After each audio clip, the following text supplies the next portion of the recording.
हमेशा लाइट रहता है। और मैं हूँ न्यूट्रॉन, थोड़ा सा न्यूट्रल और थोड़ा सा अनस्टेबल और हमेशा रेडी एक नई थ्योरी के लिए। मैं हूँ प्रोटॉन, फुल चार्ज में फुल एनर्जी के साथ। अगर ये पॉडकास्ट एक एटम होता तो मैं उसकी पॉजिटिव वाइब होती। और मैं वो हूँ जो सबको बैलेंस में रखता है, बिना चार्ज में भी impactful.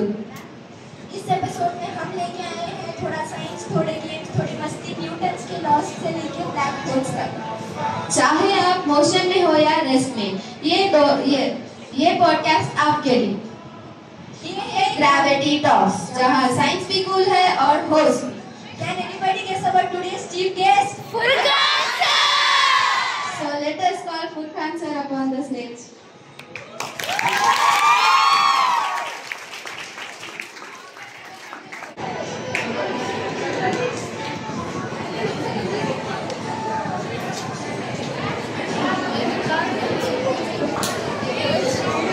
Sir, please introduce yourself to our sir. Morning everybody. Myself Furkan Alam and I am a physics faculty in Shaheen Naval College and मैं आप सबका शुक्रिया अदा करता हूँ कि आप सब लोग यहाँ पे मुझे सुनने के लिए या देखने के लिए या जो भी हो सपोर्ट करने के लिए आए हो। और मैं खास करके हम अपने दोनों प्रोटॉन एंड न्यूट्रॉन का बहुत बहुत शुक्रिया अदा करता हूँ कि उन्होंने हमें मौका दिया ग्रेविटी टॉक पे बात करने के लिए। Thank you. So let us get started. बुरा ना माने तो हम आपसे पर्सनल सवाल कर सकते हैं? बिल्कुल बिल्कुल आप कर सकते हैं। अगर आप फिजिक्स टीचर ना होते तो कौन सा काम कर रहे होते सर? मैं एक शायर होता।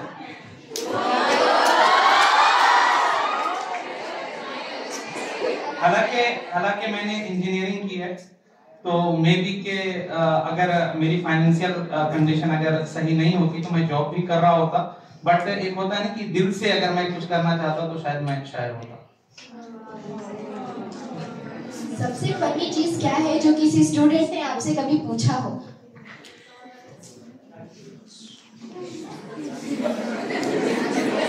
सर मुझसे तो अब तक मैं अगर मैं फनी की बात करूं तो कुछ बच्चे कुछ ऐसा क्वेश्चन कर देते हैं जैसे पर्सनल लाइफ को लेकर के, जो शायद कभी कभी मुझे बहुत बुरा भी लग जाता है और कभी हंसी भी आती है, जो मैं यहाँ पे नहीं बोलना चाहूंगा, बस ये समझ लो। क्या आप कभी स्टूडेंट होते वक्त क्लास में सो गए थे?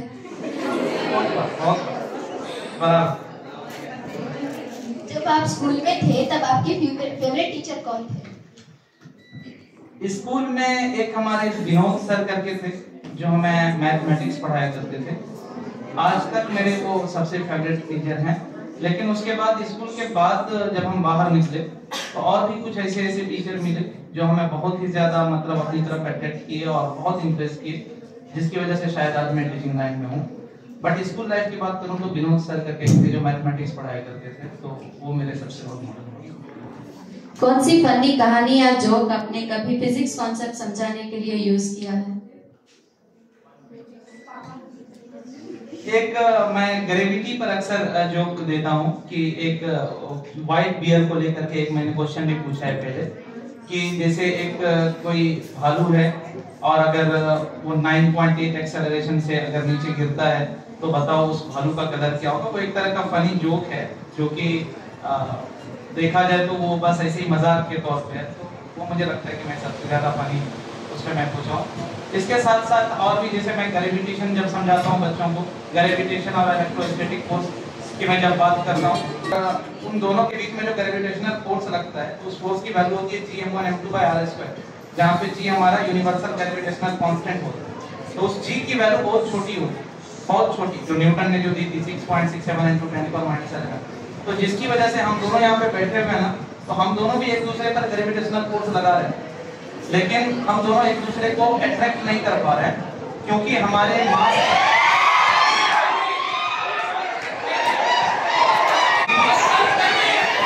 दिखाई नहीं देता या समझ में यकीन नहीं होता है।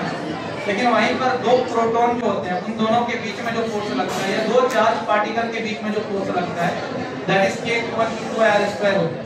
उस K की वैल्यू जो दिया था कूलम से 9 × 10⁹, तो वो बहुत ज्यादा होता है।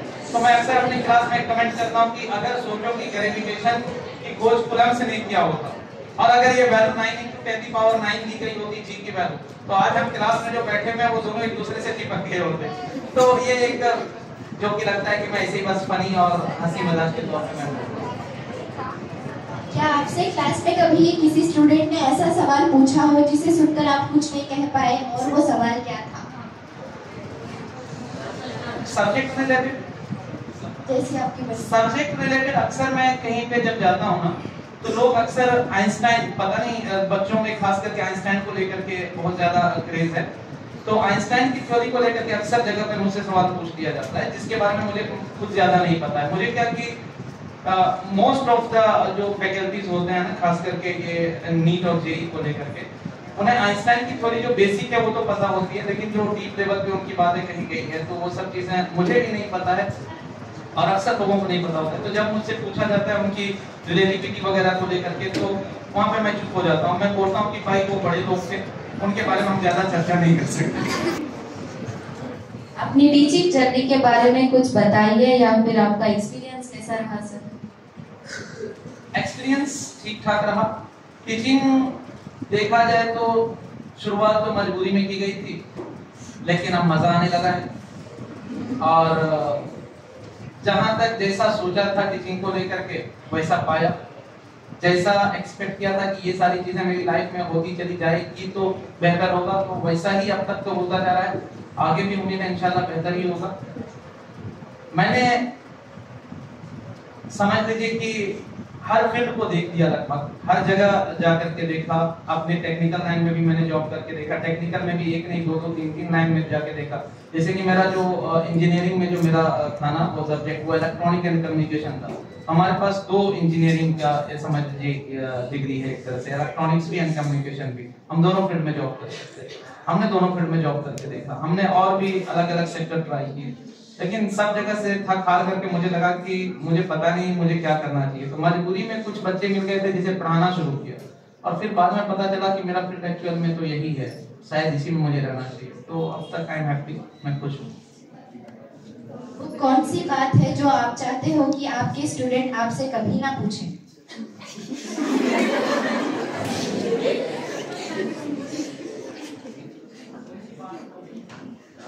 मेरे पास्ट को लेकर के ज्यादा ना पूछे कुछ भी, आई थिंक सो। बस प्रेजेंट में बात करें, फ्यूचर को लेकर के पूछे बस। सर, क्या कभी आप क्लास में जाने से पहले किसी क्वेश्चन को गूगल किया है जिसका जवाब आपको ना पता है? हाँ बिल्कुल बिल्कुल, मैं क्या हूँ, बड़े बड़े लोग करते हैं। देखिए क्या है ना कि आप लोग के लिए लगता है कि मैं अगर फिजिक्स का टीचर हूँ तो मैं एक्सपर्ट हूँ फिजिक्स का। मैं बिल्कुल अपने आप को फिजिक्स का एक्सपर्ट नहीं मानता। इवन कि मैं अपने आप को टीचर भी कहलाना पसंद नहीं करता। मैं अपने आप को as a student of physics कहलाना ज्यादा पसंद करूंगा।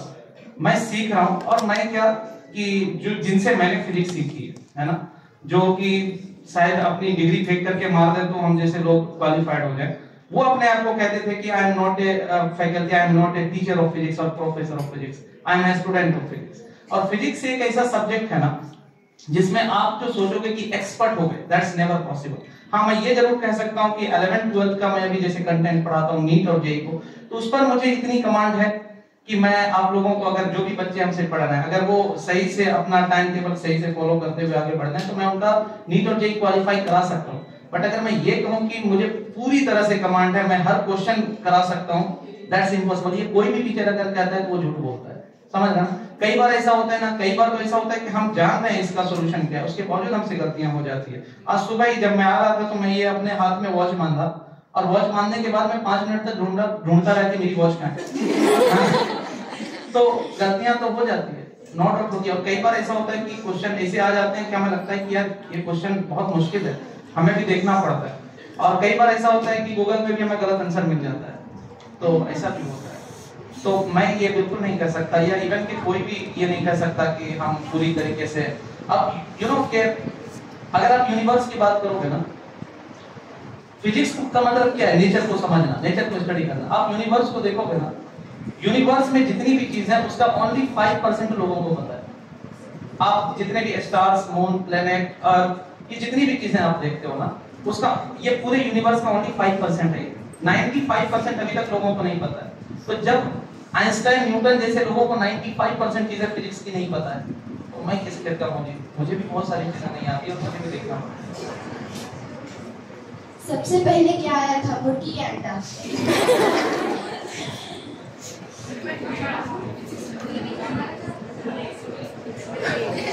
ये मेरे ख्याल से क्वेश्चन तो मैं बायोलॉजी वाली मैम से पूछना चाहिए, संगीता मैम नहीं है। ये क्वेश्चन तो मैं उनसे पूछना चाहिए, बट मुझे ऐसा लगता है कि पहले मुर्गी, क्योंकि इसलिए कि आप अगर कहोगे कि अंडा, तो अंडे से मुर्गी को निकालने के लिए मुर्गी का होना जरूरी है, क्योंकि जब तक उसे एक प्रॉपर हीट नहीं मिलेगा, एक पर्टिकुलर टेम्परेचर की जरूरत पड़ती है, उस पे बैठना पड़ता है, तब जाकर के उससे चूजे निकलते हैं। तो अगर अंडा पहले आ भी जाएगा, तो अंडा के आ जाने के बाद उससे मुर्गी निकालने के लिए मुर्गी का होना जरूरी है। तो आई थिंक मुर्गी पहले आएगी।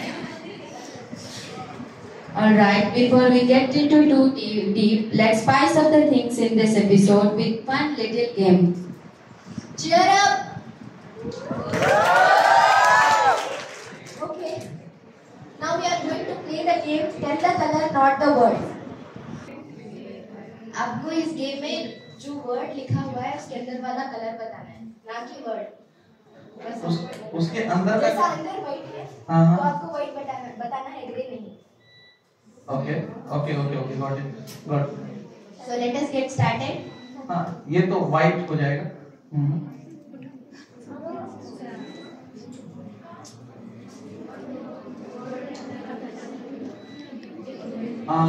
ये आई थिंक पिंक।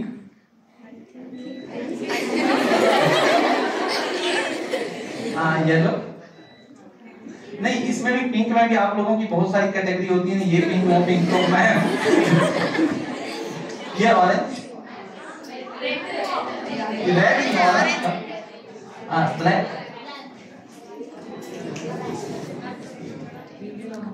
ये ब्लू,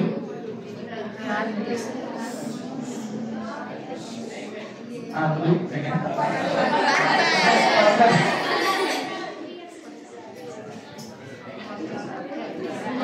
इसको रेड बोलेंगे, ठीक।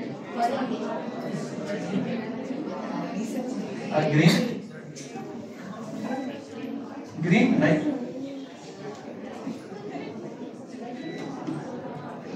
ऑलराइट, रेड है ना, रेड में भी आप कई सारे।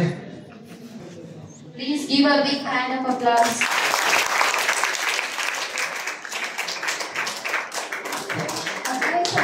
पढ़ूंगी, मगर एक शायरी आपके लिए मैं सुनाना चाहूंगी। क्या है? न्यूटन भी मुस्कुराए फुरखान सर को देख, जब वो बताए ग्रेविटी का राज। सब स्टूडेंट्स करें वाह वाह आवाज। Okay, let us get back to the questions again. क्या आप एक ऐसा सिंपल फिजिक्स प्रिंसिपल शेयर कर सकते हैं जो हमारी लाइफ को अफेक्ट करता है, लेकिन अक्सर हम उसे नोटिस नहीं करते? देख, मैं अक्सर अपने बच्चों को बोलता हूँ कि जैसे अगर आप डेली लाइफ में देखो, फिजिक्स की अगर हम बात करें ना, फिजिक्स का मतलब ही है स्टडी ऑफ नेचर। जो हम अपने डेली लाइफ में देख रहे हैं ना, यही पूरा फिजिक्स है। इसी को जब हम मैथमेटिकल फॉर्म में पढ़ते हैं ना, एक कैलकुलेटेड फॉर्म में जब चीजों को पढ़ते हैं, तो हम एक नाम दे देते हैं कि ये फिजिक्स का कॉन्सेप्ट है। अदरवाइज देखा जाए तो ये पूरा नेचर, हम बैठ करके आपस में बातें कर रहे हैं, this is basically physics, principle of physics. हम एक दूसरे को देख पा रहे हैं, लाइट, फिजिक्स। हम बात कर पा रहे हैं, साउंड, फिजिक्स। तो ऑल दिस थिंग, हम यहाँ पे बैठे हुए चेयर पे, हम इक्विलिब्रियम में है, ना तो हम ऊपर जा रहे हैं, ना नीचे जा रहे हैं, ना लेफ्ट ना राइट, इक्विलिब्रियम में। This concept is explained by the physics, है ना। तो ये सारी चीजें फिजिक्स है, जो भी हम अपने डेली लाइफ में देखते हैं और हो रही है, हम उस पर ध्यान नहीं देते हैं कि भाई ये एक्चुअल में फिजिक्स का क्या कॉन्सेप्ट है। जैसे मैं अपने अक्सर बच्चों को बोलता हूँ कि आप से अगर मैं पूछता हूँ न्यूटन का फर्स्ट लॉ आपने कब पढ़ा, तो अक्सर बच्चे कहते हैं कि न्यूटन का फर्स्ट लॉ हमने 9th क्लास में, या कुछ बच्चे कहते हैं 11th क्लास में पढ़ा। जबकि न्यूटन का फर्स्ट लॉ एक्चुअल में देखा जाए तो वो बचपन में वो सीख चुके होते हैं।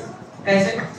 आप जब छोटे थे ना, बहुत छोटे थे, तो आपका सपोज कोई एक खिलौना है, तो आप कहीं पे खेल रहे होते हो, और खेलते खेलते आपने कहीं पे रख दिया उसको, और रखने के बाद आप जब कहीं चले जाते हो, आपकी मम्मी पापा कोई बुला जी उधर चले जाते हो, और जब वापस आते हो तो आप वापस आने के बाद अपना खिलौना वहीं पे ढूंढते हो जहां पर आपने रखा था। इसका मतलब आपको पता है कि वो चीज जहां पे रखी गई है, जहां पे वो रेस्ट में थी वहीं पे रहेगी। ये चीज आपको बचपन में पता है। और अगर सपोज वो चीज आपको नहीं मिलती है ना बचपन में, अगर वो चीज जहां पे आपने रखा था वो चीज नहीं मिलती, तो आपको उसका सेकंड पार्ट भी पता है कि अगर वो चीज वहां नहीं है तो जरूर किसी ने वहां से हटाया होगा। आप जाके अपने भाई से, अपने पापा से, मम्मी से, किसी से पूछते हो कि आपने दिया क्या, मेरा यहाँ पे खिलौना रखा हुआ है। यानी आपको फर्स्ट पार्ट भी पता है। न्यूटन का फर्स्ट लॉ क्या कहता है कि जो बॉडी रेस्ट में है रेस्ट में रहेगी, मोशन में है मोशन में रहेगी, अनलेस एंड अनटिल कोई एक्सटर्नल फोर्स उस पे काम ना करे, है ना। तो आपको ये पता था कि हमने रखा है तो वहीं होगा, और अगर वहां नहीं है तो किसी ना किसी ने हटाया होगा वहां से। तो ये चीजें हमें बचपन में पता होगी, लेकिन हम उसको जब आगे चल करके 9th में पढ़ते हैं तो हमें लगता है अच्छा ऐसा, तो हम बचपन से ध्यान नहीं दे रहे होते, जबकि हम उस चीजों को यूज कर रहे होते हैं शुरू से। आप ऑर्डिनरी चीजों में जैसे कुकिंग, स्पेस या म्यूजिक में फिजिक्स कैसे देखते हो? एक बार आप ऑर्डिनरी चीजों में जैसे कुकिंग, स्पेस या म्यूजिक में फिजिक्स को कैसे देखते हो? सब चीज में मुझे फिजिक्स ही दिखाई देता है। आप कुकिंग करते हो, कुकिंग करने के लिए एक पर्टिकुलर हीट की जरूरत पड़ती है, बेसिकली दैट इज फिजिक्स। एक पर्टिकुलर टेम्परेचर की रिक्वायरमेंट होती है वाटर को बॉयल होने के लिए, फिजिक्स। आपको पता है कि वाटर 100 डिग्री सेल्सियस पर बॉयल होता है और 100 डिग्री सेल्सियस पर जाकर के उसका टेम्परेचर रुक जाता है। अगर आप खुले बर्तन में आप कुकिंग कर रहे हो, एक बर्तन है आप उसमें खुला हुआ ऊपर से ढका हुआ नहीं है, तो वैसे सिचुएशन में आपका जो खाना जो भी दाल चावल जो भी है वो 100 डिग्री सेल्सियस पे पक रहा होता है ना। लेकिन अगर वहीं पर आपको जल्दी से अगर उसी खाना को पकाना होता है तो आप चाहते हो कि इसका जो टेम्परेचर है जो 100 डिग्री सेल्सियस पे रुका हुआ है उसको बढ़ा करके 120 कर दिया जाए किसी तरीके से, ताकि हमारी दाल जल्दी पक जाए। तो उसके लिए हमें वहां पर प्रेशर को बढ़ाने की जरूरत पड़ती है। जैसे ही हमारा प्रेशर बढ़ता है तो वाटर का जो बॉइलिंग पॉइंट है वो इंक्रीज कर जाता है। तो प्रेशर बढ़ाने के लिए आप वहां पर फिर प्रेशर कुकर लेके आते हो। आप खुले बर्तन में ना पका करके प्रेशर कुकर का इस्तेमाल करते हो, जहाँ पे प्रेशर बढ़ता है तो बॉइलिंग पॉइंट बढ़ जाता है। जहां पर वाटर पहले 100 डिग्री सेल्सियस पर बॉयल हो रहा था, खाना 100 डिग्री सेल्सियस पर पक रहा था, वही प्रेशर कुकर में 120 डिग्री सेल्सियस पर पकता है, जल्दी पक जाता है ना। तो कुकिंग में तो हर तरह से फिजिक्स ही कहीं ना कहीं इन्वॉल्व है। सेकंड आपने क्या बोला, म्यूजिक। म्यूजिक तो फिजिक्स के बिना अधूरा है जहां तक मेरा मानना है। ये आप माइक देख रहे हो, this is due to the physics, है ना। पूरी जो साउंड वेव है, पूरा जो वेव, चाहे वो मैकेनिकल वेव हो या वो इलेक्ट्रोमैग्नेटिक वेव, इसका पूरा कॉन्सेप्ट एक्सप्लेन होता है फिजिक्स, है ना। फिजिक्स में ये म्यूजिक में आप जैसे गिटार वगैरह यूज करते हो, तो गिटार में जैसे बीट नाम की चीज होती है, ये बीट हम पढ़ते हैं फिजिक्स में कि बीट क्या है, ये पूरा एक्सप्लेन करता है फिजिक्स का कॉन्सेप्ट हमें कि जब दो वेव होती है, दोनों की फ्रीक्वेंसी स्लाइटली डिफरेंट होती है, वो दोनों एक दूसरे से मर्ज होती है, तो कभी उसका एम्पलीट्यूड बढ़ जाता है, कभी एम्पलीट्यूड उसका घट जाता है, that is known as physics. तो इसका पूरा एक्सप्लेनेशन फिजिक्स से आता है। अगर आपको एक कॉमर्स स्टूडेंट को फिजिक्स समझानी पड़े तो आप उन्हें कैसे समझाओगे? मैं उन्हें फिजिक्स नहीं समझाऊंगा। क्यों? मैं उन्हें इसलिए फिजिक्स नहीं समझाऊंगा कि देखिए, फिजिक्स समझने के लिए सबसे बड़ी चीज क्या है ना कि आपको बिजनेसमैन नहीं बनना पड़ेगा। आपका जो बिजनेस वाला माइंड है ना वो खुद से हट करके सोचना पड़ेगा। जो कॉमर्स के स्टूडेंट होते हैं उनके दिमाग में वही प्रॉफिट लॉस चल रहा होता है। उन्हें अगर मैं समझाऊंगा कि भाई ये इलेक्ट्रॉन है, ये न्यूक्लियस के चारों तरफ चक्कर लगा रहा है, तो वो यही सोचेगा कि भाई इससे मेरा फायदा क्या होगा, इलेक्ट्रॉन के चक्कर लगाने से इसमें मेरा मुनाफा क्या है। तो वो ऐसे पटांग क्वेश्चन करेंगे कि जिसका मैं जवाब ही देना नहीं चाहूंगा, तो मैं नहीं समझाऊंगा कॉमर्स के स्टूडेंट।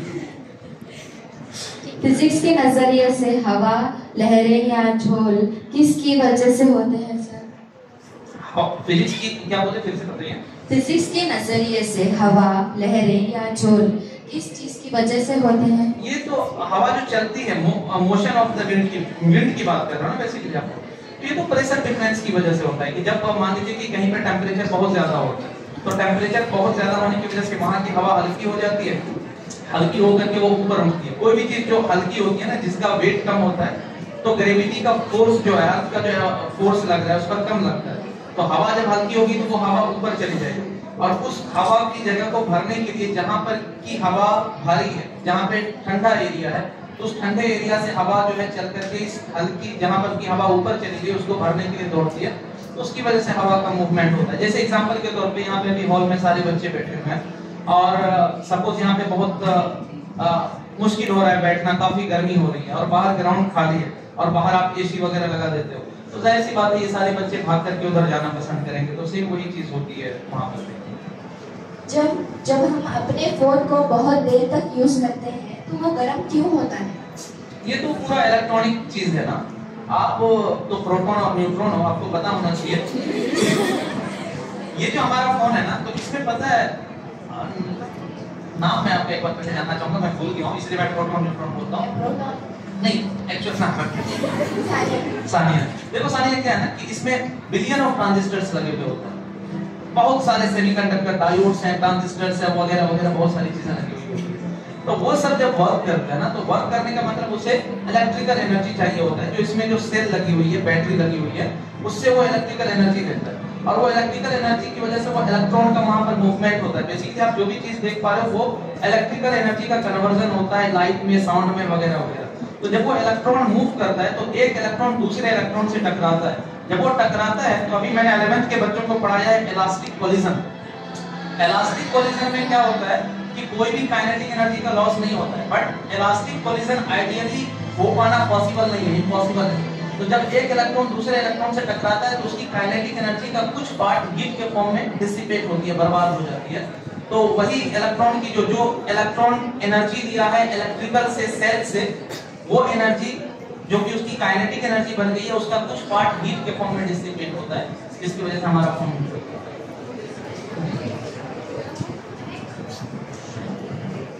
तो चलिए दोस्तों, अब आगे बढ़ते हैं हमारे एपिसोड ग्रेविटी टॉक्स के अगले गेम की ओर। और एक शायरी मैं बोलना चाहूंगी। सर का फॉर्मूला है कमाल, न्यूटन भी बोले ये है बेमिसाल। फोर्स, मास और एक्सेलरेशन का जादू है, फिजिक्स सर तो फुल ऑन कैन के बाजीगर है।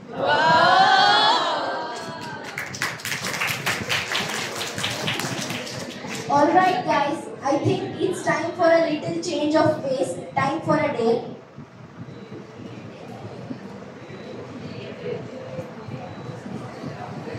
चूज कर कोई एक उठाना ना।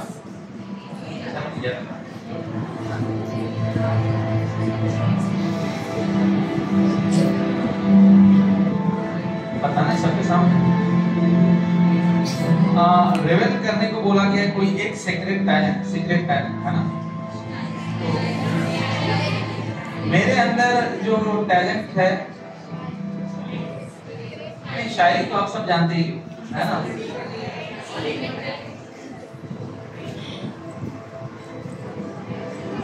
मेरे अंदर एक टैलेंट है जो मुझे शायद लगता है कि है वाकई में, वो है खेलने का।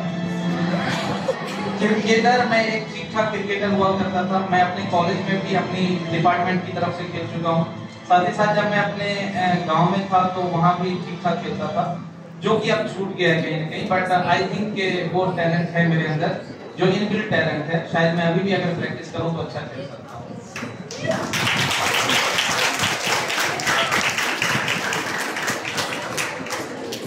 Enough chit chat.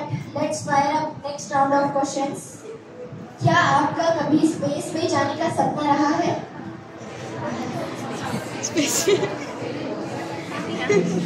सपना तो देखो तब होता है ना, सपना पता है आप कब देखते हो? जब आपको किसी चीज के बारे में बहुत स्टार्टिंग से पता हो। मुझे स्पेस के बारे में बहुत पहले से पता ही नहीं था, समझ रहे ना। अब जाकर के चीजें स्पेस के बारे में थोड़ी बहुत जानने को मिली है। तो सपना तो कभी नहीं था, बट हमें जाना जरूर चाहूंगा अगर मौका मिला। क्या आपने कभी नया एलिमेंट या पार्टिकल डिस्कवर करने का सपना देखा है? नहीं, फिर केमिस्ट्री वालों को मुश्किल हो जाएगी। पीरियोडिक टेबल में ऑलरेडी हो गए लगभग अभी 120 के आसपास एलिमेंट है, उतना याद कितने हो गए?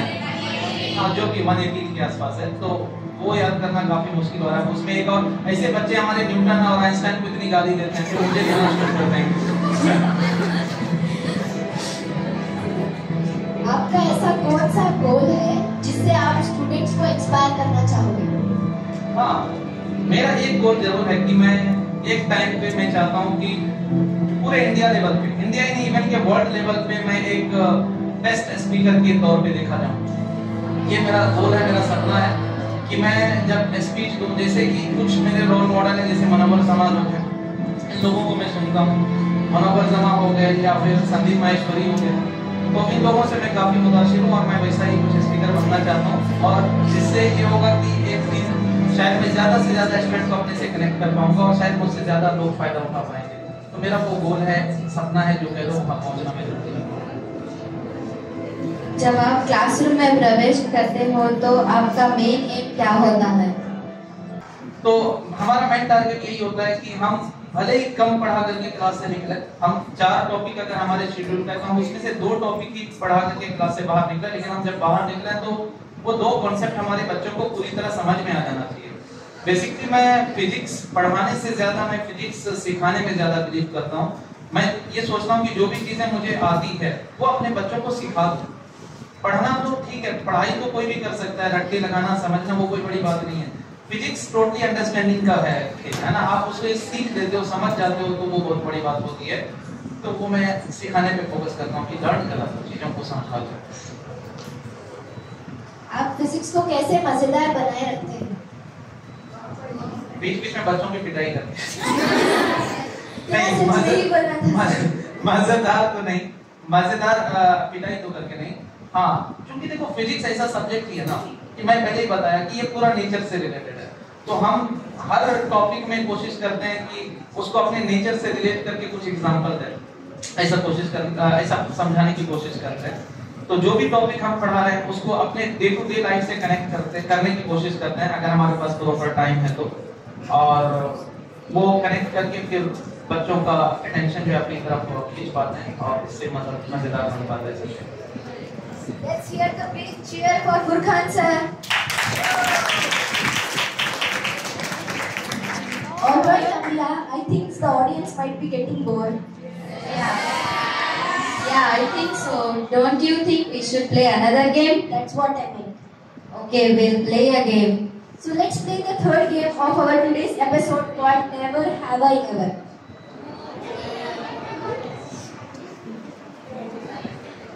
क्या करना है?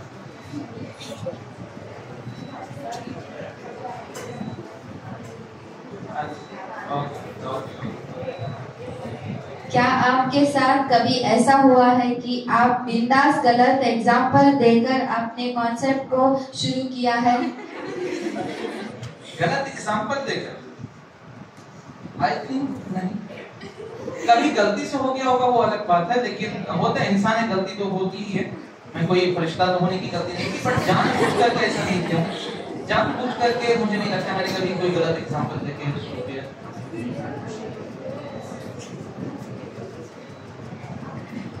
क्या कभी आपके साथ ऐसा हुआ है कि आप अपने ही जोक पर इतना हंसे तब किसी और ने नहीं हंसा? यस, बराबर हुआ है, बराबर हुआ ये। अक्सर खास करके हमारी निशात में तो मेरे जोक का ऐसे ही मजाक उड़ा कहते तुम कुछ भी बोल देते हो, मतलब तुम्हें खुद मुझे हालांकि बहुत अच्छा लगता है, बाकियों को अच्छा नहीं लगता। क्या कभी आपके साथ ऐसा हुआ है कि कभी क्लास के दरवाजे या विंडो से टकराया और ऐसा प्रिटेंड किया कि कुछ हुआ ही नहीं? बच्चों के सामने कई बार ऐसा होता है कि हम अपने आप को ऐसे दिखाते हैं कि भाई कुछ नहीं हुआ है। कई बार होता है।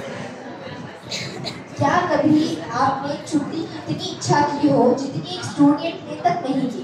हमेशा। अब जाके हमें पता चला है कि स्टूडेंट से ज्यादा टीचर्स को भी इच्छा रहती है। क्या आपने कभी गलत क्लासरूम में जाके ऐसा प्रिटेंड किया कि सब सही है? गलत क्लासरूम में जाके मतलब गलत क्लासरूम मतलब नहीं समझा मैं, कि दूसरी की क्लास है, किसी और की क्लास में जाकर के। मैं दूसरी की क्लास में तो शायद कभी नहीं गया। क्या कभी आपके साथ ऐसा हुआ है कि आप ऐसे डांस कर रहे थे जब किसी ने आपको सच में देख लिया? कभी मैंने डांस किए। डांस मुझे आती ही नहीं शायद, और मैं कर ही नहीं पाता हूँ, तो मैं कभी इंटरेस्ट भी नहीं रहा मैंने कभी किया। Please give a big hand and applause. एक छोटा सा सरप्राइज सिर्फ आपके।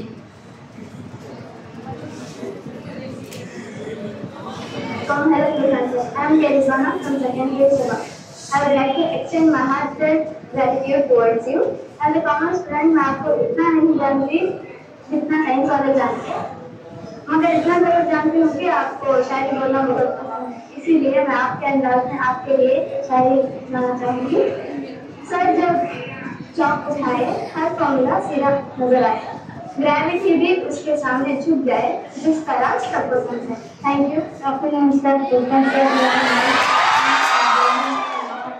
and supportive as a team. Thank you sir, thank you so much.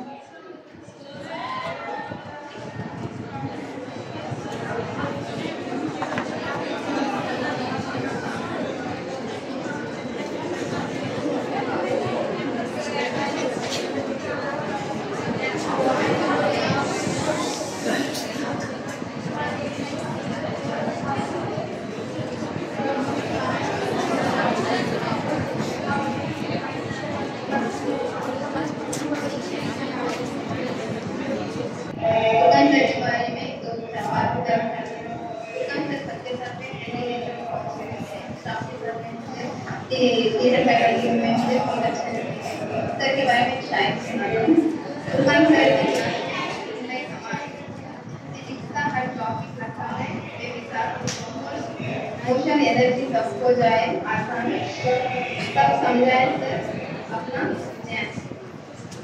Sorry everyone, today I got an opportunity to speak about Burhan sir. Even though we are not in the same department sir, but whenever I meet you, I feel like a brother affection with you sir. Thank you so much for being with us as a team in Shahin College, and thank you so much for accepting our request, our invitation about our show, this podcast show. And this is a small Shayari for you sir. हर बात में था मेरी, हर सोच में style, vector की तरह पहलती है इनकी smile. Thank you so much sir.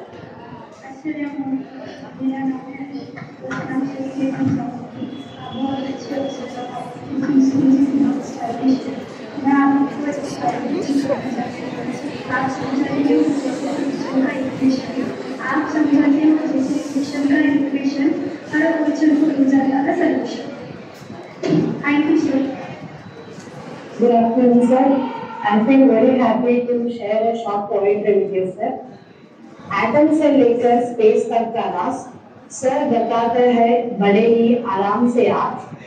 Her equation में मिलता है कॉन्फिडेंस, फुलटन सर से है हमको साइंस का sense. Thank you Fulton sir.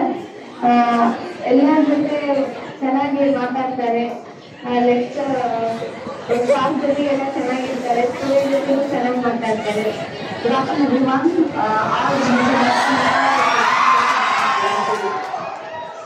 Very talented, very supportive in our team, very friendly, बहुत अच्छे से बात करते हैं, इंग्लिश में जबरदस्त बोलते हैं।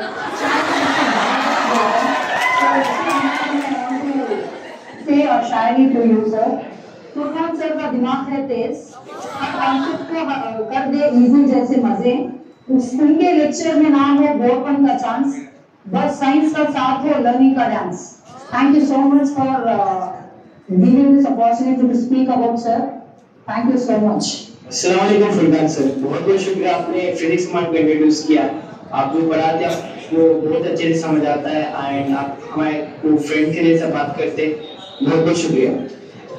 अस्सलाम वालेकुम सर, सब पहले तो फिजिक्स टफ होता है, आपसे नहीं होगा तो आप ऐसा बोलते हो कि अब फिजिक्स तो बहुत आसान लग रहा है सर, शुक्रिया सर।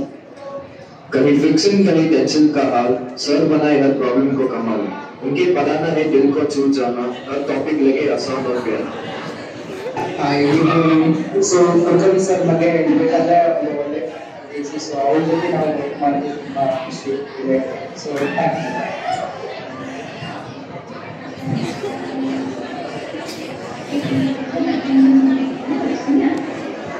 अस्सलाम वालेकुम।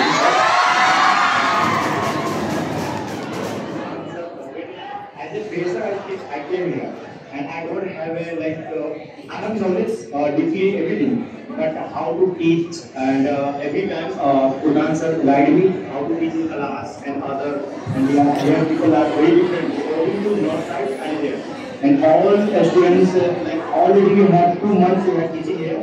तो 2 months से पहले तो मैं पढ़ाना था, उस टाइम पे हमको उतनी नॉलेज नहीं थी। यहाँ के बच्चे जो है थोड़ा लाइक हमको अपनी नॉर्थ के बच्चे थोड़ा डिफरेंट है, बट यहाँ के थोड़ा मतलब अलग है।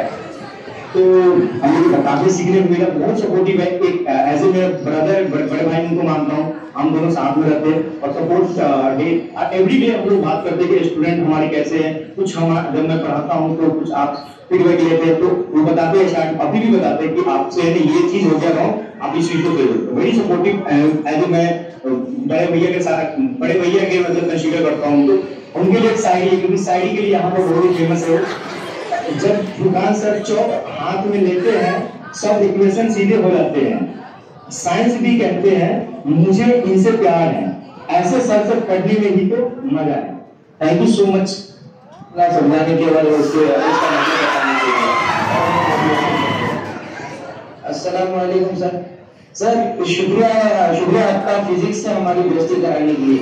एक ऐसा सब्जेक्ट जो इतना मुश्किल दिखता था उसको आपने हमारे लिए आसान कर दिया। सर आप एक तरीके से जानते थे सर, मालूम है इंग्लिश में बोलेंगे, हिंदी में बोलेंगे, वो भी याद है सर। आपका पढ़ाने का तरीका बहुत अलग है सर, बहुत अच्छा है सर आपका पढ़ाने का तरीका। आप हमारे लिए लेक्चर नहीं है सर, लेक्चर से बढ़कर हमारे दोस्त और भाई बन गए हैं सर हमारे लिए। तो आपका बहुत बहुत शुक्रिया सर। शुक्रिया फरकान सर, शुक्रिया सर। अस्सलाम वालेकुम sir, thank you so much for teaching us and motivating अस। अस्सलाम वालेकुम प्रधान सर, मुझे तो नहीं पता है कि आप फिजिक्स लेते हैं साइंस कॉलेज में, हम सब एक टीम है, पर आपके बारे में इतना तो कुछ भी नहीं जानती। आप एक अच्छे कलीग हैं और एक अच्छे जिम्मेदार सर है, तो फिजिक्स पढ़ाते हैं हमारे साइंस बच्चों के। Thank you so much sir. मैं आपके लिए एक छोटी सी शायरी सुनाना चाहती हूँ। देखिए, उत्तम सर की बातों में है जादू, वेक्टर्स और वेलोसिटी भी लगे हैं साबु। जब पढ़ते हैं वो अपने स्टाइल में, स्टूडेंट भी बन जाते हैं एक्सपर्ट फाइल में। So thank you so much sir for being a colleague and a very successful life you have lived. You will achieve your goals. Thank you so much. While sir was teaching physics, the students were happy because of physics. Sir was teaching, his very way of method, way of approaching. Students were happy. What I have discussed with many students. And one more thing I would like to say about Furkan sir. Furkan sir always want to take coffee and tea. Without the tea and the coffee, sir won't go class.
तो मैं आपकी लिए शायद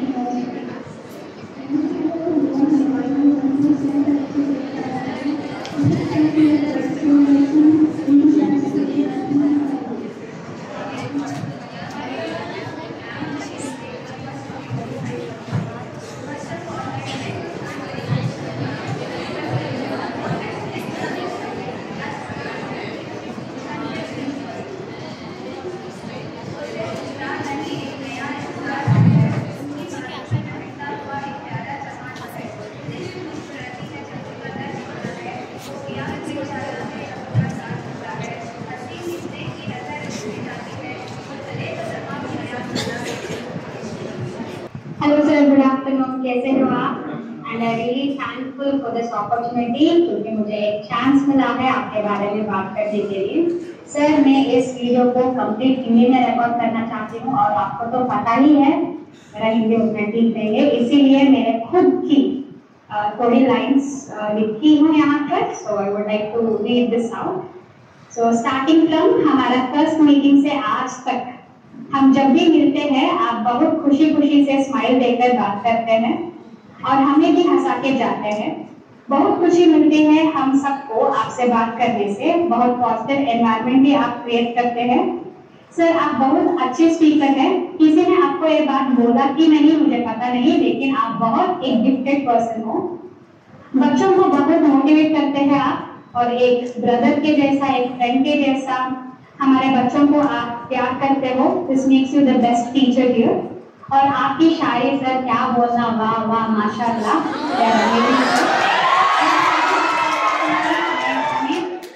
sorry, हम एक question भी पूछ सकते हैं। सो मेरा फर्स्ट क्वेश्चन है, कौन है आपका फेवरेट फिजिसिस्ट? आपको कभी फील हुआ कि क्या आउट ऑफ वर्ड इंटेलिजेंस है इस साइंटिस्ट का? सो अगर फील हुआ है तो आप उनके बारे में बात कर सकते हैं। मैम का पहला क्वेश्चन ये था कि कौन आपके फेवरेट फिजिसिस्ट हैं। तो मैम मेरा तो न्यूटन ही है। न्यूटन को लेकर के मैं बहुत ज्यादा, मतलब उनके लिए एक होता है ना कि मोहब्बत हो जाना, ऐसा है। इसलिए हालांकि लोग आजकल अल्बर्ट आइंस्टाइन और वगैरह वगैरह को ये करते हैं, बट न्यूटन को मैं इसलिए सबसे बड़ा फिजिसिस्ट मानता हूँ, इसलिए कि वो उन्होंने उस टाइम पे वो सारी बातें कही जिस टाइम पे बहुत कुछ नहीं था दुनिया के पास। जैसे इलेक्ट्रॉन, प्रोटॉन, न्यूट्रॉन, ये तीन जब पार्टिकल आए, जब थॉमसन ने और रदरफोर्ड वगैरह ने, इन लोगों ने मिलकर के जब इन तीनों का डिस्कवरी किया, उसके बाद चीजें बहुत सारी बदल गई। बहुत सारे फिजिक्स में नए नए लॉज ये वो आते थे, लेकिन न्यूटन जिस टाइम पे अपना लॉ दे रहा था उस टाइम पे कुछ भी नहीं था दुनिया के पास, और उन्होंने अपना सारा कॉन्सेप्ट इस तरीके से दिया कि उन्होंने समाज को रिलेट करके दिया। उनकी जो भी थ्योरी है, जो भी उनका कॉन्सेप्ट है, वो हमारे डे टू डे लाइफ से एकदम मैच करती है। उसकी थ्योरी सिर्फ आप साइंस में नहीं, आप अपने आसपास में भी रिलेट कर सकते हो, अपने रिश्ते में इवन के रिलेट कर सकते हो। जैसे कि मैं अपने बच्चों को अक्सर कहता हूँ कि आप जब दूर जाते हो कोई भी चीज, जैसे मान लीजिए अगर आप यहाँ पे हैं और आपके मम्मी पापा सपोज बहुत दूर रह रहे हैं, तो धीरे धीरे उनकी यादें कमजोर पड़ती जाती है। धीरे धीरे, या आपका कोई दोस्त है जो आपसे बहुत दूर है, काफी दूर है, तो उसकी याद जो होती है कमजोर पड़ती जाती है। लेकिन जब आप नजदीक हो तो आप एक दूसरे को हमेशा मतलब मिलते हो, या उनकी यादें ज्यादा बनी रहती है ना।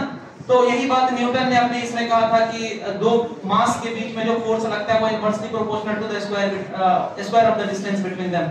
तो न्यूटन की सारी बात ऐसी है। दूसरी बात ये है कि न्यूटन जो भी अपना फिजिक्स में लॉ देता था ना, उसको प्रूफ करने के लिए वो मैथमेटिक्स का भी फॉर्मूला देता था, मैथमेटिक्स का भी कॉन्सेप्ट। जैसे आप पूरा कैलकुलस आज पढ़ते हो, पूरा कैलकुलस न्यूटन का दिया हुआ है।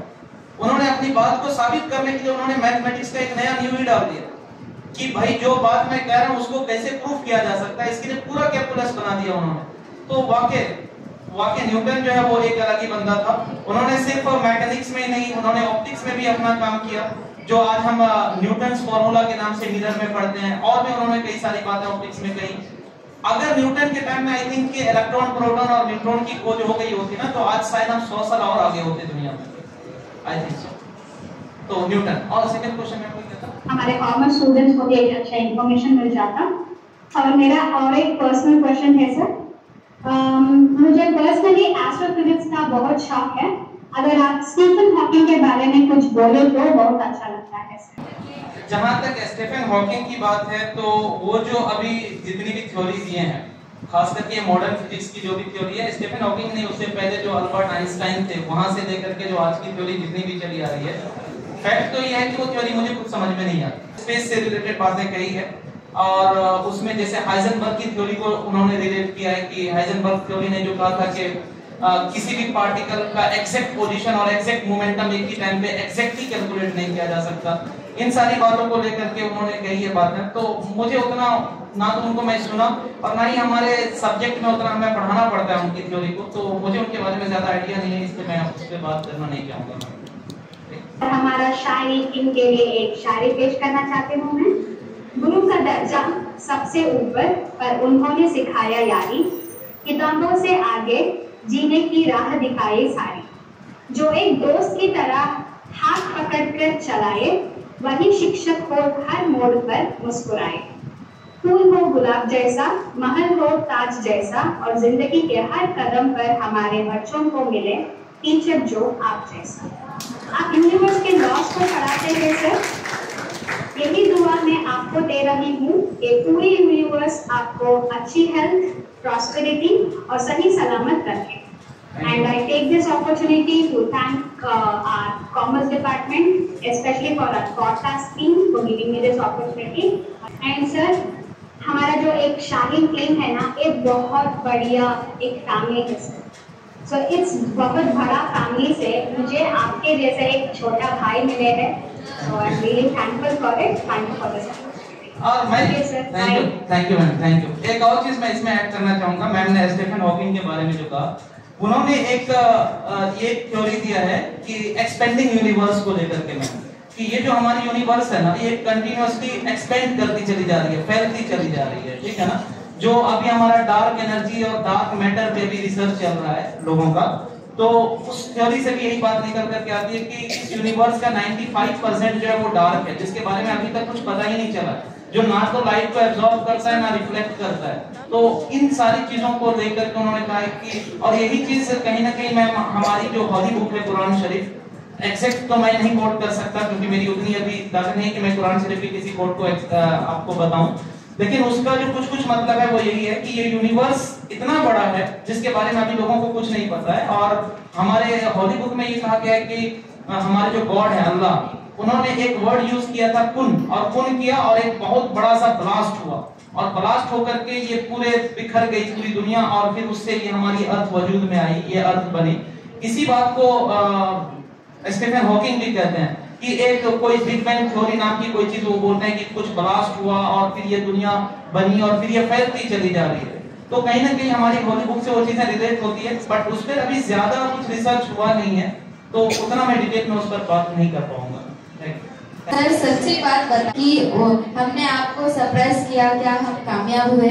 वाकई आपका बहुत अच्छा रहा ये पॉडकास्ट, बहुत अच्छा लगा, और वाकई आप लोगों के अंदर जो इस तरह की कुछ प्रॉपर्टीज, इस तरह की खूबियां हैं, लोगों से इंटरेक्ट करने का, इंटरव्यू देने का, वाकई बहुत ही अच्छा है।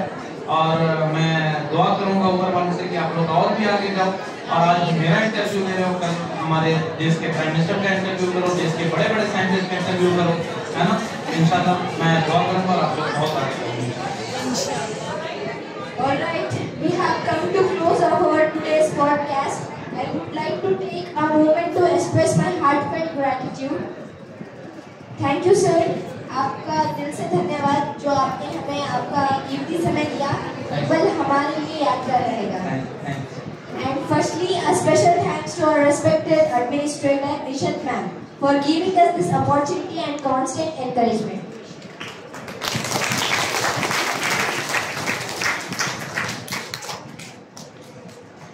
Alright audience, we have talked a lot today. Now it's your turn. Any doubt or curious questions you would like to ask? Please feel free to ask the questions. Good afternoon sir. मैं आपको एक सवाल पूछना चाहती हूँ, पृथ्वी गोल होने के बावजूद भी सीधी क्यों नजर आती है? क्योंकि हम बहुत छोटे हैं। अगर हम भी पृथ्वी के साइज के हो जाए ना तो हमें पृथ्वी गोल दिखाई देगी। हम बहुत छोटे हैं, हमारी आंख इतनी छोटी है। देखो होता क्या है ना, आप किसी भी स्फीयर को देखोगे ना, मान लो कि आपके पास एक छोटा सा फुटबॉल है, और अगर आप उसका एकदम छोटा सा एलिमेंट काट करके निकालोगे तो आपको प्लेन दिखाई देगा। जस्ट लाइक कि अगर मैं इस पेपर की बात करूं, ये पेपर आपको प्लेन दिखाई दे रहा हो, एकदम प्लेन दिखाई दे रहा है, राइट। लेकिन ये प्लेन पता है किसी बहुत बड़े स्फीयर का एक टुकड़ा है, बहुत बड़े, जिसका रेडियस बहुत बड़ा है, उसका एक छोटा सा पीस है। आप बहुत बड़े स्फीयर में से अगर इतना सा पोर्शन काट के निकालोगे तो वो प्लेन दिखाई देगा। तो अर्थ बहुत बड़ी स्फीयर है, उसके एक छोटे पोर्शन को आप देख पाते हो, पूरी अर्थ को नहीं देख पाते। जब छोटे पोर्शन को देख पाते हो तो आपको प्लेन दिखाई देता है। Thank you sir. मार्स पे जाना चाहते हैं लेकिन जा नहीं पाए, क्यों? रीजन तो एक सबसे बड़ा वही है कि वहाँ पे एटमॉस्फेयर नहीं है, और दूसरा वाटर के बारे में कभी आता है कॉन्सेप्ट कि वहाँ वाटर की खोज हो गई है, कभी आता है वाटर वहाँ पे नहीं है। तो सबसे बड़ा रीजन मुझे जहां तक लगता है कि वहां पे एटमॉस्फेयर नहीं है, और अगर एटमॉस्फेयर नहीं हो तो वहां पर एग्जिस्टेंस पॉसिबल ही नहीं है। हवा का होना सबसे पहली चीज जरूरी है, और हवा सिर्फ हमारे सांस लेने के लिए काम नहीं आती है, इसके साथ साथ टेम्परेचर को मेंटेन करना और भी चीजें जो वहां पर है, जैसे कि आपका प्लांट का उगना, ये सारी चीजों के ग्रोथ के लिए भी एटमॉस्फेयर का होना जरूरी है। तो एटमॉस्फेयर नहीं है, दैट्स व्हाई वहां पर जाना पॉसिबल नहीं है। हालांकि वहां पे अभी एलोन मस्क का काम चल रहा है कि वहां पे वो पहुंचाने के लिए सोच रहे हैं, बट चला तो जाएगा आदमी, जब कंटिन्यू मेहनत कर रहा है तो एक ना एक दिन तो पहुंच जाएगा, बट वहां पर लिविंग हो पाना, वहां रह पाना, दैट आई थिंक इम्पॉसिबल है जब तक कि वहां एटमॉस्फेयर ना हो।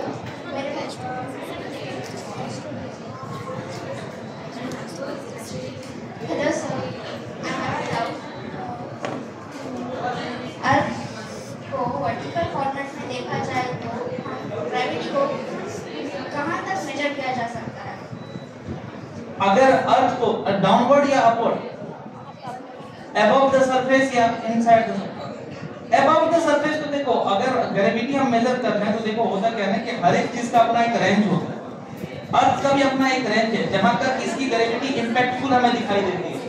एक रीजन आता है जिसको हम स्पेस कहते हैं, वहां पर क्या होता है, ग्रेविटी फ्री हो जाता है, मतलब कि ग्रेविटी अगर कायदे से देखा जाए तो वो इनफाइनाइट तक एग्जिस्ट करता है। लेकिन होता क्या है कि जैसे सपोज कर लो ये बॉटल है, ये बॉटल है, अभी इस बॉटल को अगर मैं कहूं कि कौन पकड़ सकता है, बीच में मैं रख देता हूं, यहां पे रख देता हूं और कहता हूं हम दोनों में से कौन इसको कैच कर सकता है, तो जाहिर सी बात है मैं नजदीक हूं तो मैं इसको पकड़ूंगा। लेकिन अगर आपके नजदीक रख दिया जाए तो आप इसको कैच करोगे, है ना। अगर एकदम बीच में है तो वहां पर हम दोनों का इफेक्ट बराबर होगा। तो उसी तरीके से अर्थ का किसी दूसरे प्लेनेट के साथ एक ऐसा बीच का रीजन आता है जहां पर जितना अर्थ का इंपैक्ट है वहां उतना ही दूसरे प्लेनेट का इंपैक्ट है, तो वहां पर हमारी ग्रेविटी जीरो हो जाती है। जितना वो जितनी ताकत से खींचेगा उतना ही अर्थ खींचेगा, तो दोनों का फोर्स कैंसिल आउट होकर के वहां पर टोटल ग्रेविटी जीरो हो जाती है। अगर हम इनसाइड द अर्थ की बात करें तो इनसाइड द अर्थ के सेंटर पे जाकर के ग्रेविटी जीरो हो जाती है, क्योंकि वहां पर टोटल मास जो होता है ना अर्थ का वो जीरो हो जाता है। और बाहर का जो भी मास है, तो बाहर का मास जितना इधर खींच रहा है उतना इधर खींच रहा है, तो टोटल सेंटर पे जाकर ग्रेविटी जीरो हो जाती है। और ऊपर तो एग्जिस्ट तो इंफिनिटी तक करता है, बट स्पेस तक पे जाकर के जिसको हम फ्री स्पेस बोलते हैं वहां पर ग्रेविटी जीरो हो जाती है।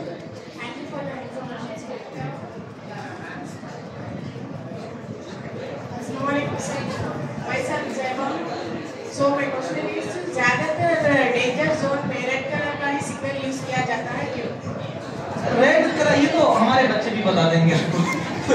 रेड कलर की वेवलेंथ सबसे ज्यादा होती है, और वेवलेंथ ज्यादा होने की वजह से उसका रिफ्लेक्शन जो होता है ना बहुत कम होता है। जैसे होता क्या है कि आपको खास करके ठंड के टाइम में जब कोहरा वगैरह पड़ता है ना, तो उस टाइम पे जब और कोई कलर आप यूज करोगे तो उसका रिफ्लेक्शन बहुत ज्यादा होता है। तो रिफ्लेक्शन बहुत ज्यादा होता है तो आपको हो सकता है कि रेड लाइट यहाँ पर है दिखाई वहां पर देखे, या यहाँ पर है तो आगे या पीछे कहीं और दिखाई देगी। रेड कलर का वेवलेंथ ज्यादा होने की वजह से उसका रिफ्लेक्शन बहुत कम होता है, यानी कि वो जो एटमॉस्फेयर में जो वाटर के छोटे छोटे ड्रॉपलेट्स हैं वो उसको कम रिफ्लेक्ट कर पाते हैं, कम बेंड करा पाते हैं, तो वो सीधी हमारे आंख तक आती है और वो लॉन्ग डिस्टेंस तक कवर कर पाती है, लॉन्ग डिस्टेंस तक जा पाती है। इस वजह से हम रेड लाइट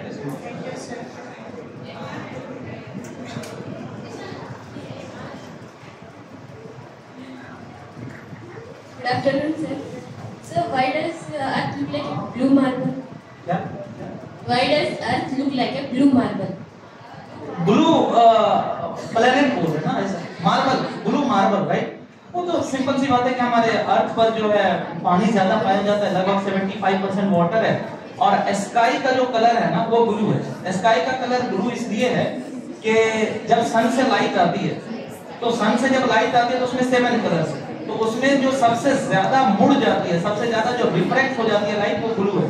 तो स्काई का कलर ब्लू होता है, उसका इंपैक्ट वाटर पे पड़ता है, वाटर भी हमें ब्लू दिखाई देता है, इसलिए हम अर्थ को ब्लू मार्बल या ब्लू प्लेनेट कहते हैं। हेलो सर, मेरा सवाल ये है कि क्या आग और हवा की परछाई होती है? क्या आग और हवा की परछाई होती है? आग और हवा की, हवा की तो परछाई नहीं होती है, क्योंकि हवा की परछाई तभी होगी ना जब हवा लाइट को रोक पाएगा। कोई भी चीज की परछाई, इमेज जो वो शैडो की बात कर रहे हो ना, एक है इमेज एक है शैडो। तो शैडो तब होता है जब वो पूरी तरीके से लाइट को ब्लॉक कर दे। जैसे मेरी बॉडी यहाँ से आने वाली लाइट को ब्लॉक कर देगा तो मेरा शैडो पीछे बनेगा, अगर मेरे से होकर के लाइट पास कर जाएगी, क्रॉस कर जाएगी, तो फिर मेरा शैडो नहीं बनेगा, मेरा इमेज बन सकता है ड्यू टू रिफ्लेक्शन की वजह से, है ना। तो हवा लाइट को ब्लॉक नहीं करता, हवा से होकर के लाइट आती है, चल करके क्रॉस करके हमारे हद तक आ जाती है, तो हवा का तो शैडो नहीं बन सकता। आग की जहां तक बात करोगे, आग से होकर के लाइट क्रॉस कर भी सकती है, नहीं भी कर सकती है। आपको अगर आप विजिबल लाइट के तौर पे देखोगे तो उसे तो क्रॉस कर जाएगी, तो ऐसे सिचुएशन में आग का भी मेरे ख्याल से नहीं बनेगा शैडो। सर आप कभी स्कूल में या कॉलेज में लड़ाई की हो? मैं दिखने से लड़ाई करने वाला लग रहा हूँ, इतना शरीफ सा बच्चा हूँ। लड़ाई बहुत हुई है नो डाउट, और लेकिन मेरा रोल उसमें बहुत कम रहा है। लेकिन एक होता है ना कि ग्रुप की लड़ाई हुई है तो किसी न किसी तरीके से तो आप उसमें कहीं न कहीं पे तो भाग लेते ही हो, पार्ट रोल प्ले करते ही हो, है ना। तो हुई है, स्कूल में बराबर हुई। सर अब जो लेग स्पिन कराते हैं सर, उसमें फिजिक्स कैसे अप्लाई होती है? तो ये तो 11th में आप रोटेशन पढ़े होंगे ना कि लेग स्पिन कराने के लिए बॉल को रोटेट कराना पड़ता है ना। तो जब हम उसको बॉल को रोटेशन देते हैं ना, तो जब वो ग्राउंड पे फॉल करता है तो उस सुनो नवाब, जब रोटेट करते हुए बॉल जाकर के अर्थ पर गिरती है तो गिरने की वजह से बॉल को एक जर्क मिलता है। आप जिस तरीके से आप लेग की तरफ उसको टर्न करा करके रोटेट करा के थ्रो किए हो, या राइट की तरफ रोटेट करा के थ्रो किए हो, तो जैसा भी आप उसको रोटेशन दिए उसके अकॉर्डिंग उसको जर्क मिलता है और उस तरफ को बॉल बैंड होता है। और इसके अलावा एक होता है कि बॉल का स्विंग कराना, एक है कि टर्न कराना, और एक होता है स्विंग कराना। तो स्विंग तो बर्नौलिस के कॉन्सेप्ट से एक्सप्लेन होता है कि आप हवा में ही बॉल को रोटेट, जब काफी ज्यादा स्पिन देकर के भेजते हो ना, तो ऊपर की जो एयर होती है उसकी वेलोसिटी कम होती है और नीचे की एयर की वेलोसिटी ज्यादा होती है, तो ऊपर से प्रेशर लगता है जिसकी वजह से बॉल हवा में ही बेंड कर जाती है। वो तो बर्नौलिस से हम एक्सप्लेन कर सकते हैं। Next. Hello sir, what is surface area of earth? Surface area of earth का रेडियस 6400 किलोमीटर है और उसको 4πr² कर दो, आंसर लिखते हैं। Earth is a sphere, right.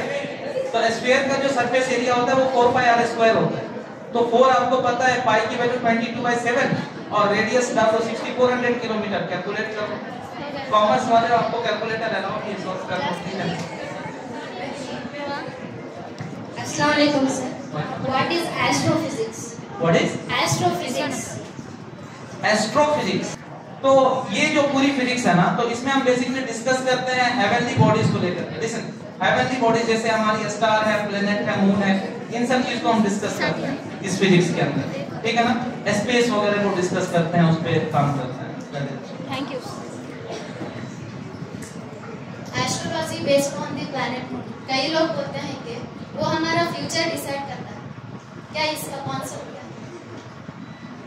नहीं, मैं स्पेशली इसको नहीं मानता हूँ। कुछ लोग देखो क्या है ना कि फ्यूचर को कुछ लोग कहते हैं कि हम पढ़ लेते हैं या फ्यूचर एग्जैक्ट बता देते हैं। मैं इस चीज पर बिलीव नहीं करता हूँ कि आप प्लेनेट के मोशन से या किसी और चीज से आपको किसी का फ्यूचर बता दो। मैं इस चीज में बिलीव नहीं करता हूँ। स्पेशली फ्यूचर आपका बस एक ही जानता है, क्योंकि मैं एक रिलीजियस बंदा भी हूँ, तो मेरा मानना है कि आपका फ्यूचर बस एक ही जानता है, वो है आपका गॉड। आप उसको जिस फॉर्म में भी जानते हो, अल्लाह भगवान जिस फॉर्म में जानते हो, सिर्फ वही आपका फ्यूचर बता सकता है, बाकी कोई नहीं बता सकता। इस पर और भी कई तरह की बातें कही जाती है, जैसे कि पास्ट में जाने को या फ्यूचर में जाने को लेकर के कि हम पास्ट में जा सकते हैं या फ्यूचर में जा सकते हैं, तो ये भी पॉसिबल मेरे ख्याल से नहीं है। हाँ, लेकिन कुछ चीजें हैं, जैसे सपोज कर लो कि कुछ लोग कहते हैं कि आप पास्ट में जा सकते हो क्या, या पास्ट को प्रेजेंट में देख सकते हो क्या, तो that is never possible I think. हाँ, बट ऐसा हो सकता है कि जैसे सपोज कोई स्टार है और वो स्टार हो सकता है कि आज से 1000 साल पहले चमका होगा, 1000 साल पहले वो एक बार उन्होंने अपनी लाइट निकाली होगी और उस लाइट को अभी हम प्रेजेंट में चमकते हुए देख पा रहे हैं। आप समझ रहे हैं मेरी बात? वो स्टार चमका था आज से हजारों साल पहले, लेकिन उसको हम अभी चमकते हुए देख रहे हैं, यानी प्रेजेंट में देख पा रहे हैं। ये पॉसिबल है, लेकिन किसी को पास्ट में किसी के चले जाना या किसी के फ्यूचर में चले जाना और जाके देख लेना, बता देना, I think it is impossible. Hi sir. Hi sir, sun और मून इक्लिप्स की वजह क्या है, और जो हाल ही में रेड मून आया था वो किस वजह से? देखो सन और मून का अगर आप इक्लिप्स देखोगे तो वो तो इसका जो रोटेशन एंड रिवोल्यूशन है ना, वो है कि ये सारे जितने भी प्लेनेट है वो अपनी ऑर्बिट पे चक्कर लगाते रहते हैं। तो सपोज ये हमारी अर्थ है और ये हमारी अर्थ है, ये हमारा सन है। तो इसके चारों तरफ ये अर्थ ऐसे घूम रहे हैं, राइट? और इस अर्थ के साथ साथ मून चक्कर लगा रहा है, इसके अर्थ के साथ साथ मून भी चक्कर लगा रहा है। तो अगर इस अर्थ और इस सन के बीच में अगर मून आ जाता है, ठीक है ना, तो वहां पर मून इक्लिप्स सन इक्लिप्स देखने को मिलता है। और अगर मून और सन के बीच में अगर अर्थ आ जाता है, जैसे मून इधर आ गया, अर्थ इधर आ गया, इधर सन है, तो वहां पर हमें मून इक्लिप्स दिखाई देता है। हाल ही में जो रेड मून आया था वो किस वजह से आया? रीजन तो यही रहा होगा कि मून और सन के बीच में अर्थ आ गया होगा, और क्या रीजन है? कौन सा इक्लिप्स ज्यादा अर्थ को इफेक्ट करता है और क्यों? देखो होता क्या है ना कि अगर अर्थ, मून और सन तीनों एकदम एक ही लाइन में आ जाए, तीनों अगर एक लाइन में आ जाए, तो वैसे सिचुएशन में मून और सन दोनों का मिला करके जो इम्पैक्ट अर्थ पर पड़ेगा वो ज्यादा पड़ेगा। अगर तीनों एक लाइन में एकदम आ गया है और सपोज अर्थ इस साइड है और इधर दोनों कौन है, मून है और सन है, जो सन का जो इक्लिप्स होता है, बेसिकली सन के इक्लिप्स में मून और सन एक तरफ आ जाता है, अर्थ दूसरी तरफ होता है। तो इन दोनों का जो ग्रेविटेशनल पुल लगता है अर्थ पे वो सबसे ज्यादा होता है, जिसकी वजह से हमें खास करके जो समंदर वगैरह का जो एरिया होता है ना, सी का जो कोस्टल एरिया होता है, वहां पर सबसे ज्यादा इफेक्ट दिखाई देता है। वहां वो टाइड्स वगैरह आते हैं जिसकी वजह से सबसे ज्यादा नुकसान होता है। तो सबसे ज्यादा आई थिंक सन इक्लिप्स में होता है, जिसमें मून और सन दोनों मिला करके अर्थ पर फोर्स लगाते हैं। लेकिन मून इक्लिप्स में क्या होता है कि सन इधर है, बीच में अर्थ है और मून दूसरी तरफ है, तो दोनों का फोर्स कुछ हद तक कैंसिल आउट होता है। तो मून इक्लिप्स में कम इम्पैक्ट होता है।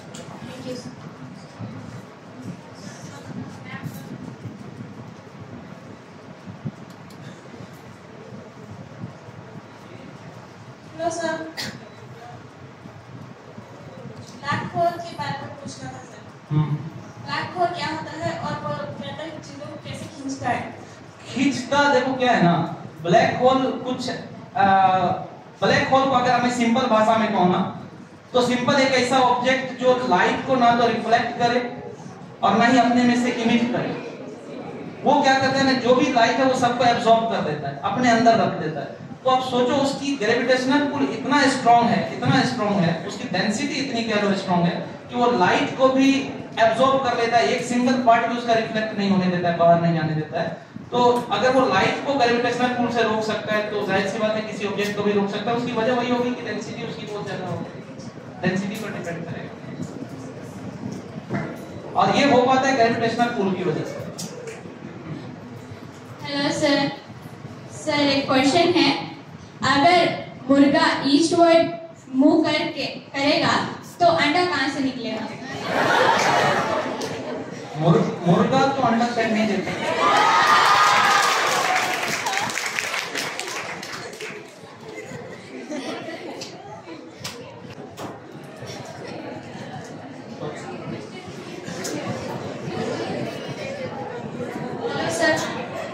न्यूटन के सर पर जब एप्पल गिरा था तब उन्होंने ग्रेविटी की क्यों डिस्कवर की और वो एप्पल को खा क्यों नहीं लिया? देखो ये तो कहानी है, ये तो बस कहानी समझाने के लिए हम बच्चों को बताते हैं कि उसके सर पे एप्पल गिरा और फिर उन्होंने ग्रेविटी की डिस्कवरी की। ये चीजें सिर्फ न्यूटन को पता नहीं था, पूरे यूनिवर्स को ये लगभग जो भी लोग साइंस जानते थे सबको पता था। न्यूटन से पहले के लोगों को भी पता था कि अर्थ किसी भी चीज को अपनी तरफ खींचती है ना। न्यूटन का असल में रोल ये नहीं कि उन्होंने बताया कि अर्थ किसी चीज को अपनी तरफ खींचती है। न्यूटन का असल जो रोल है ना वो ये कि उन्होंने जो एक्सप्रेशन दिया F = g(m1m2/r²), उन्होंने जो कहा कि दो ऑब्जेक्ट के बीच में फोर्स डायरेक्टली प्रोपोर्शनल होता है प्रोडक्ट ऑफ द मास के एंड इनवर्सली प्रोपोर्शनल होता है square of the distance between them के। ये असल रूल है। ये कहना कि सेब गिरा, उन्होंने बताया कि अर्थ खींचती है, तो पहले से लोगों को पता था। हमारे इंडिया में बड़े-बड़े दार्शनिक होते हैं जो इस पर बात कर चुके हैं पहले से, समझ रहे ना। तो एप्पल का गिरने की वजह से उन्होंने नहीं, उस पर वो उनकी रिसर्च बहुत पहले से चल रही थी, उसमें वो बहुत पहले से, वो तो समझाने की हम एग्जांपल देते हैं ताकि बच्चों को याद रखे सेब और एप्पल और वो अर्थ और वगैरह वगैरह, ऐसा कुछ है नहीं। Thank you sir.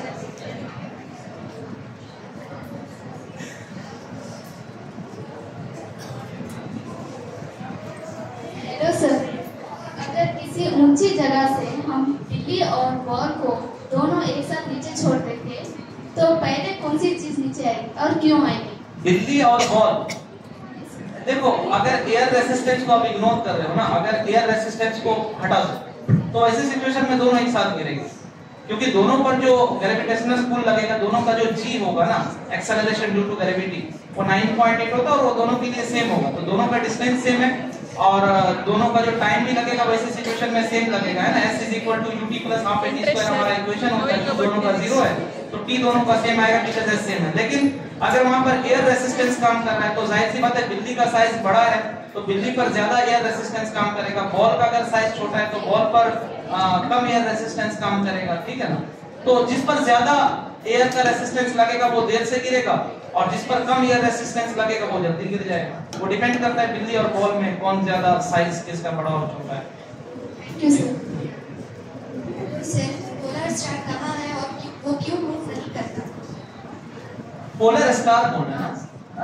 देखो, सबसे बड़ी बात तो ये कि नेचर में ऐसा कोई चीज है ही नहीं, यूनिवर्स में ऐसा कोई भी चीज है ही नहीं जो मूव नहीं करता। दुनिया में हर चीज मूव करती है, जितना भी आप स्टार्स, मून, जो भी व्हाटएवर देखते हो। हाँ, पोलर स्टार की अगर हम बात करें तो अर्थ के रेस्पेक्ट में उसका मूवमेंट ऐसा है कि अर्थ के पोल के साथ उसका अलाइनमेंट एकदम परफेक्टली अलाइन है अर्थ के पोल के साथ, तो जिसकी वजह से उसका मूवमेंट का जो रिलेटिव मोशन है ना वो हमें दिखाई नहीं देता, हमें फील नहीं होता। जैसे एग्जांपल के तौर पे आप ट्रेन में बैठे हो और आपके बगल में एक और बंदा बैठा हुआ है और ट्रेन चल रही है, आप दोनों को एक दूसरे का मूवमेंट पता नहीं चलेगा, लगेगा कि आप दोनों रेस्ट में बैठे हो। लेकिन वहीं पर अगर कोई स्टेशन पर बैठ करके आप दोनों को देखे और आपकी ट्रेन चल रही है तो आप दोनों मोशन में उसे दिखाई दोगे। तो ये तो पूरा रिलेटिव मोशन का खेल है। वो पोलर स्टार हमारे पोल के रेस्पेक्ट में अलाइंड है, उसका मोशन इस तरीके से अलाइंड है कि उसका मोशन हमें पता नहीं चलता है। पर दुनिया में ऐसा कोई भी चीज एक्सिस्ट नहीं करता है जो मोशन में ना, वो कंटिन्यू एक्सपेंड कर रहा है, चल रहा है, फैल रहा है, दौड़ रहा है, continue. Hi sir, wherever we go, the moon follows us. हाँ, हाँ, मून फॉलो करता है, बचपन में देखा था आपने। हाँ, क्वेश्चन क्या है? Wherever we go, why the moon follows अच्छा, वाई us? देखो, मून हमें फॉलो नहीं करता। होता क्या है ना कि हम समझ लो अर्थ के लिए छोटे-छोटे, जैसे हमारे लिए छोटे इंसेक्ट्स है ना, अर्थ और मून के कंपेयर में हम छोटे-छोटे इंसेक्ट्स हैं, एकदम छोटे पार्टिकल्स हैं। तो मून जहां है अर्थ के रेस्पेक्ट में वहीं पर है, और हम जहां पर हैं अर्थ पर अगर हम कितना चलेंगे, 100 किलोमीटर चल पाएंगे क्या? 5 किलोमीटर, 10 किलोमीटर अपनी बाइक से या कार से कितना चलेंगे? वो 5-10 किलोमीटर का जो मूवमेंट है हमारा, वो मून के रेस्पेक्ट में कुछ भी नहीं है। तो मून जहां है हमारे रेस्पेक्ट में वहीं दिखाई देता है। हमें लगता है कि हमारे पीछे पीछे मून आ रहा है, बल्कि वो पीछे पीछे क्या, वो तो अर्थ के रेस्पेक्ट में वहीं पर बैठा हुआ है। आपका 5 किलोमीटर या 10 किलोमीटर चल जाना मून के लिए कोई फर्क ही नहीं डालता, कोई इंपैक्ट ही नहीं डालता। वो जहां अभी जस्ट लाइक अगर मैं कहूं कि ये कप के पीछे ये बॉटल खड़ा है और इस कप पर एक इंसेक्ट है जो यहां से चल के बस यहां आ जाता है, थोड़ा सा डिस्प्लेस होता है। इन दोनों के साइज के कंपेयर में उसका मूवमेंट बहुत छोटा है। आप अगर 5 किलोमीटर चलते हो तो अर्थ के कंपेयर में आप ना के बराबर चले हो, आप चले ही नहीं हो, ऐसा कह लो। अर्थ के कंपेयर में आप चले ही नहीं हो। तो इस वजह से वो जहां है वैसा ही हमें दिखाई देता है। हमें लगता है कि हमारे पीछे था तो अभी भी पीछे है। ये देखना Sir, what is Bermuda Triangle or what is the reason behind Bermuda Triangle? क्या क्या क्या बोल रहा है? Bermuda Triangle. What is Bermuda Triangle or what is the Bermuda, अच्छा बरमूडा ट्रायंगल बोल रहे हैं ना? हाँ, देखो बरमूडा ट्रायंगल क्या है ना कि ये अमेरिका के पास एक मायामी द्वीप है। मायामी द्वीप एक्चुअल में ये ट्रायंगल है नहीं, बल्कि वहाँ पे 3 द्वीप है। एक मायामी है, 2 और कोई द्वीप है, नाम मुझे एग्जैक्ट याद नहीं आ रहा है। तो उसके बीच के रीजन को हम बरमूडा ट्रायंगल का नाम देते हैं, जिसके बारे में कोलंबस ने भी अपनी बुक में लिखा है कि जब कोलंबस 1400 के समथिंग वो जा रहे थे अमेरिका, तो उस टाइम पे उन्होंने देखा था कि उसका कंपास काउंट करना बंद कर दिया था, और साथ ही साथ एक अलग तरह की वहां पे कुछ वेव्स वगैरह जनरेट हो रही थी। तो इसको उन्होंने अपने बुक में भी एक्सप्लेन किया है। लेकिन बरमूडा ट्रायंगल के बारे में जो एक्चुअल लोगों को इसके बारे में जानने का ये हुआ, वो जब अभी 1940 और 50 के समथिंग जो है ना, अमेरिका की कुछ जहाजें थी जो उस एरिया में जाकर के गायब हो गई, मिली ही नहीं। फिर उसको ढूंढने के लिए और भी एयरफोर्स वगैरह के क्राफ्ट वगैरह भेजे गए, तो उनका भी कुछ पता नहीं चला। तो इस चीज को लेकर के बोला गया कि भाई ये कुछ एक डेंजर जोन है और जिसका नाम बरमूडा ट्रायंगल दिया गया। इसके बारे में लोग कहते हैं कि यहाँ पर दूसरे प्लेनेट से जो है ना एलियन वगैरह के आने का जगह, लोग ऐसा भी कहते हैं। कुछ लोग कहते हैं कि यहाँ पर जो ग्रेविटेशनल पुल है अर्थ का वो सबसे ज्यादा है। कुछ लोग कहते हैं यहाँ पर मैग्नेटिज्म बहुत ज्यादा समंदर के अंदर पाया जाता है इस वजह से। लेकिन एक्चुअल जो मुझे रीजन इसका समझ में आता है वो ये कि एक थ्योरी अभी ये भी आई है कि अमेरिका जो है, चूंकि अमेरिका के बॉर्डर के आसपास ये सारा कुछ, तो अमेरिका वहां पर बहुत ही खुफिया तरीके से अपना नेवी का प्रोग्राम वहां पे कर रहा है। तो जिसकी वजह से उस एरिया में जब कोई भी शिप भी पाता है तो ऐसा बोला जाता है कि अमेरिका की आर्मी खुद उसे डुबो देती है या खत्म कर देती है, ऐसा बोला जाता है। तो मे बी ये भी पॉसिबल हो सकता है कि वहां उनका अंडर सी जो है कुछ प्रोग्राम चल रहा हो जिसकी वजह से किसी भी शिप वगैरह को उधर से ना जाने देता हो या जो जाती हो उसे डुबो देता हो। लेकिन ये भी रीजन हो सकता है कि वहां पर मैग्नेटिक पुल बहुत ज्यादा होगा और ग्रेविटेशनल पुल ज्यादा होगा जिसकी वजह से वो कैच कर सकता है। ये भी पॉसिबल हो सकता है। Episode Gravity Talks. I would like to thank our faculty, fellows, ma'am and teachers for your guidance, support and for always inspiring us to learn behind the classroom.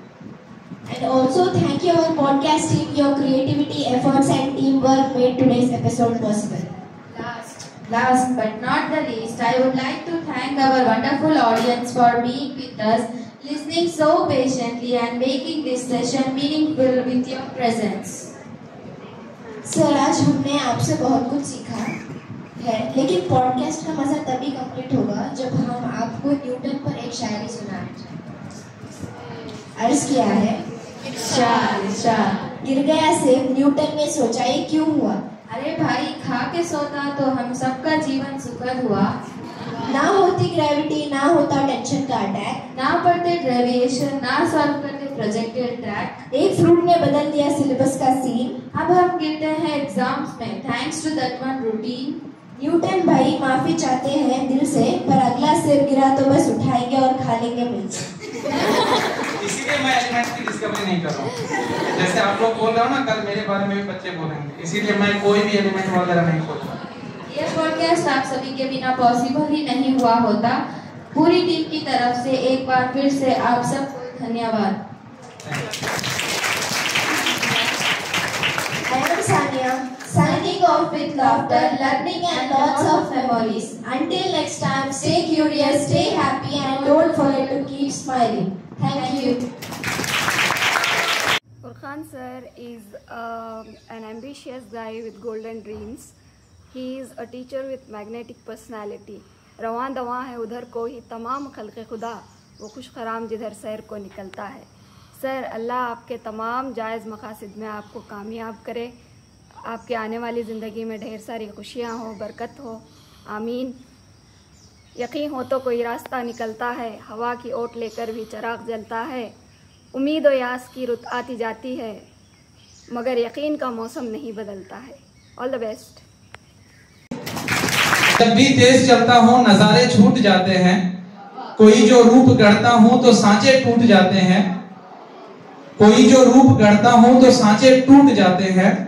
मैं रोता हूँ तो आकर लोग कंधा थप थपाते हैं, मैं रोता हूँ तो आकर लोग कंधा थप थपाते हैं, मैं हंसता हूँ तो अक्सर लोग मुझसे रूठ जाते हैं।